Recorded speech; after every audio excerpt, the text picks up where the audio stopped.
Welcome back to the Gweilo 60 channel. Today, I made a video here, I don't know, 3 4 months ago in southern China, and I'm cruising through a village right beside Guangxi University. So the largest university in Guangxi Autonomous Region. I'm not sure how many students are there, but there's a lot of them.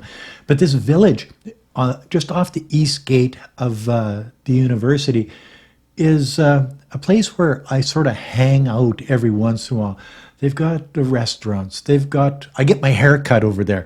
I buy some clothes over there.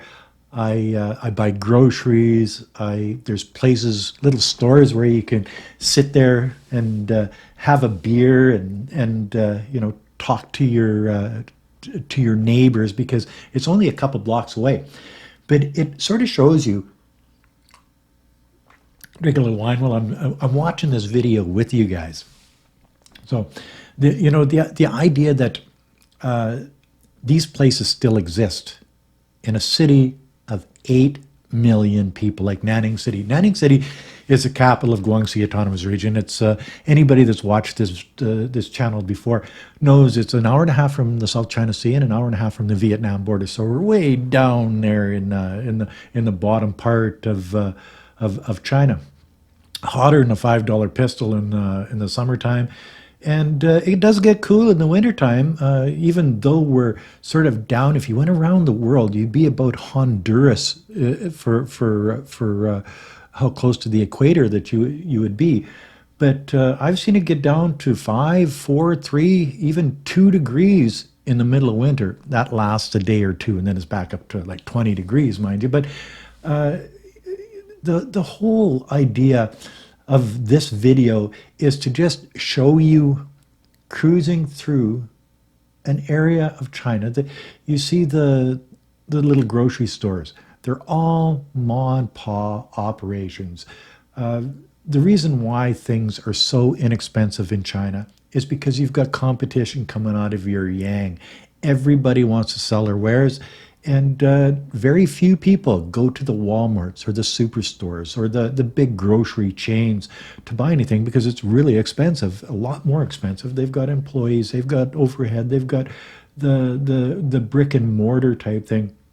Where when you get into a village like this, all of these houses, little high rise as well, 3 4 stories high, they're all built by the owner, their neighbors, local construction companies and whatever, and they always leave the bottom floor to do business because Chinese are entrepreneurial. They want to they want to work for themselves. They don't want to work for somebody else. So opening up a little shop, and you've got so many people, like seriously, so many people cruising through your little area. This is in the hottest time of the day. I think it's about 2 o'clock in the afternoon. It's 35, 36 degrees outside, and humidity, I think, about 80%. Okay, so you don't get a lot of people out. When the sun goes down, this place is packed solid. The restaurants are full. The little grocery stores are doing great business. The soup kitchens are doing great business. The shops that sell clothes are doing good business. You get your hair cut, you get all of the stuff is sort of like flying off the shelves. The economy of China isn't into the digger. It's all Western mainstream media bullshit. And I know I've been around there for over 20 years, and you hear all of the bad stuff that they say. And when you're living in China, you look around and you think maybe they're talking about a different China.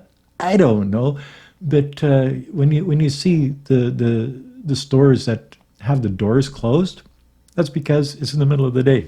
They're probably home having a siesta. In Chinese, yes, between 12 and 3 o'clock in the afternoon is siesta time. Some go home and go to sleep, and some keep their shops open. But it's community. This village, everybody here knows each other. They thrive. You don't see garbage on the street. You don't see homeless people. You don't see violence. You see people selling their wares. You see people working. You see people shopping. You see just a regular life. And I think that's what freaks out the Western politicians so much is that China is a vibrant community of 1.4 billion people. They they grow their food. They have businesses like we do. The kids go to school. They're no different than us, is what I'm trying to say. They have pizza delivery. They have kids going to university and grade school. They have extracurricular activities where the kids go to ballet and whatever, baseball practice and soccer games and all of that stuff. And somehow the Western world wants to portray China as something different, something sinister. And I put out these videos to show you the real streets of China, how it really is. I don't usually show you the big high rises and the rich areas of the city because that's in my mind, because I live in this area of Nanning City, in my mind, that's not the real China. The real China is the local people doing their job, getting up and going to work in the morning, getting up and going to school in the morning. And as I watch this video, it makes me homesick because I've been out of China for a little while now, and we still have our home and bank accounts and friends and e-bikes and all of that stuff just sitting there waiting for us when we come home to China. And Wei Fang and I actually think of China as our home, not so much Canada anymore.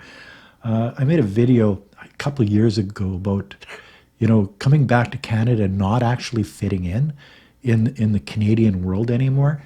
And over the last couple of years, we've had to spend a little bit more time in Canada, and we still don't fit in here. We fit in better in our home in Nanning City. When I started going to China, I couldn't eat the food. It was different. It wasn't the Chinese food that you buy at a Chinese restaurant in Canada. You had fish head soup, and you had turtle soup, and you had koro, which is a fat pork belly done with taro root and five-star spices. And you look at it and you think, well, I'm not going to eat that. My heart won't handle that.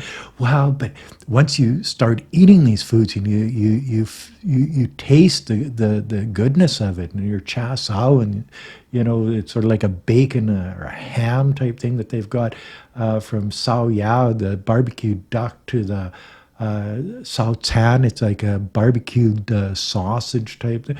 All of these different things. Once you get into it, boy, you come back to a place like Canada and the food is boring, boring, boring. It's the same old thing over and over and over again. In Nanning, you can go to a different restaurant every night of the week for 10 years and never cross the same doorstep type thing as far as restaurants go. You've got the dim sums in the morning, you've got the breakfast soups, and that's another thing.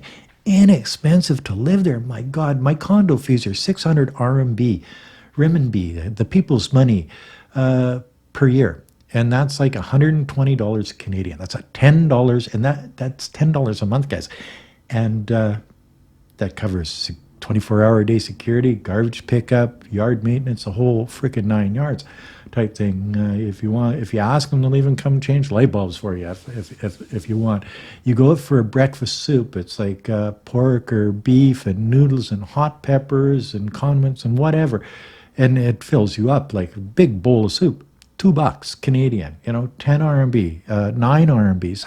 If you want to, go to a higher end place, you could even spend $2.50 for your breakfast soup if you want. You know what I mean? Gweilo soup or whatever. But the idea is, you can ride your e-bike around. We've got two of them in Nanning. You can ride your e-bike around. You can stop at any one of these little stores, and any convenience store has nice, tall, ice cold Lichen, Peugeot, or Wusu Peugeot beer, and you can sit there on the street corner and have a beer and talk to your neighbors. You never have to worry about crime. You have no drug addicts on the streets of China. You have no homeless people. Well, let me back up. There are homeless people. I've seen homeless people, but on a scale of what we see here in Canada, the United States, or Europe, or anywhere else that I've ever been in the world, you might as well just say there's no homeless people, one or two here and there, and that's it. And usually there's some mental illness going along with that. Okay, so you can leave a bar at 3 o'clock or 2 o'clock in the morning, uh, and you can walk home or take your e-bike or whatever, and you never have to worry about getting assaulted. You never have to worry about getting robbed. That just doesn't happen in China. I've never seen it happen. You can head to the rural areas of China, and then you get the real food, the good stuff, right off the farmers' fields, and they slaughter the chicken right there for you. It's a different world, but it's the same. See, the people in China are basically the same as us. They want the same things as we do. They want a stronger economy. They want to become rich. They want a better home. They want a better car. They want their children to be educated. They want all of those things that everybody around the world wants for their family, for their children. But somehow the Western mainstream media looks at that as a threat to their existence. I don't see it, because when the Western mainstream media says, this is happening or that's happening, the economy has always been crashing in China as far as Western mainstream media is concerned. Well, I look around in China, I think maybe they're thinking about a different China. I don't know. Where did they come up with this stuff? It's all propaganda and bullshit is from somebody that's lived in China for over 20 years. I can guarantee you that those people that are telling you this on the news, mainstream media outlets, have either never been to China or don't have a clue what China's about. They're just doing what their boss tells them to do, trash China out, and then they get more money from the American government, and they can push the Adrian Zenzes and the Gordon Changs of the world and say, well, these guys said, but nobody takes responsibility. And then you cruise through a community like this, and I show you the communities, I show you the streets, I show you how clean they are, and have you seen a homeless person? Have you seen a drug addict? Have you seen crime? Have you seen garbage on the streets? All that you've seen, and this is like true video on the ground in China. The only thing that you've seen during this video is people going about their daily lives in an inner city village, and it's a wholesome, good place, not only to live, but to grow up and thrive. And that, my friends, is another video from the streets of Nanning City, Guangxi Autonomous Region, mainland China, from yours truly, Gweilo 60. If you like this video, as always, like, comment, subscribe, push that share button. Don't forget to resubscribe, hit the bell, and help me get to that 100,000 subscriber mark. Man, I've been just sort of spinning my wheels here lately. But I can see that because I've been putting out some pretty negative stuff. So hopefully this is a little bit of a nicer video that you sort of will watch to the end. And God, I love China. I miss my Chinese home immensely, and I can hardly wait to get back there, because this is the type of world I want to live in, where people can just go and do their daily chores. You don't have to worry about crime. You don't have to worry about government rules and regulations, because they have it freer than we do. The government doesn't get involved in the people's lives as much as they do here in the Western world. You don't even need a fishing license to go fishing in China. Think about that one, all of you Saskatchewaners out there. But And you notice they've got big streets, they've got bridges, they've got high rises, they've got all of the different things that, that we wish we had here in the Western world. Until next time, peace out. Bye now.